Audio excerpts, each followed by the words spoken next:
Jelang laga kandang terakhir di putaran pertama kontra PS Riau hari Minggu nanti, Sriwijaya FC terus melakukan persiapan.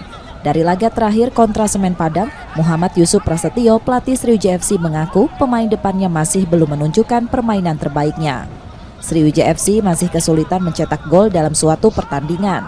Muhammad Yusuf Prasetyo, pelatih Sriwijaya FC memberi latihan tambahan dan berharap pada laga kontra PS Riau hari Minggu sore nanti, timnya bisa mencetak gol dan meraih kemenangan.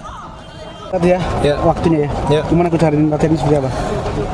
Apapun kita akan lakukan untuk bikin gol di hari Minggu lebih banyak daripada lawan. Itu kenapa kita lakukan sampai maghrib ini, extra training. Gimana perkembangan pemain? Sejauh ini cukup bagus, Belper juga pelan-pelan mudah-mudahan dia dalam kondisi fit dan insya Allah mudah-mudahan bisa dimainkan di hari Minggu.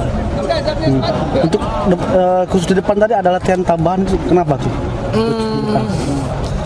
Teman-teman bisa melihat bagaimana kita main bola kemarin, tapi akhirnya cuma nggak bisa bikin gol aja. Kita mendominasi bagaimana kita menyerang dari bawah ke tengah lalu ke depan, cuma memang nggak bisa bikin gol dan nggak bisa bikin peluang lebih banyak. Itu aja masalahnya. Karena tim ini haus akan gol, itu aja sih tujuannya. Saya bilang sama mereka bahwa cuma dengan mereka saya memohon untuk bikin gol di hari Minggu.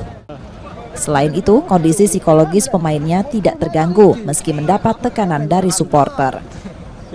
Nur Muhammad, Kompas TV, Palembang, Sumatera Selatan.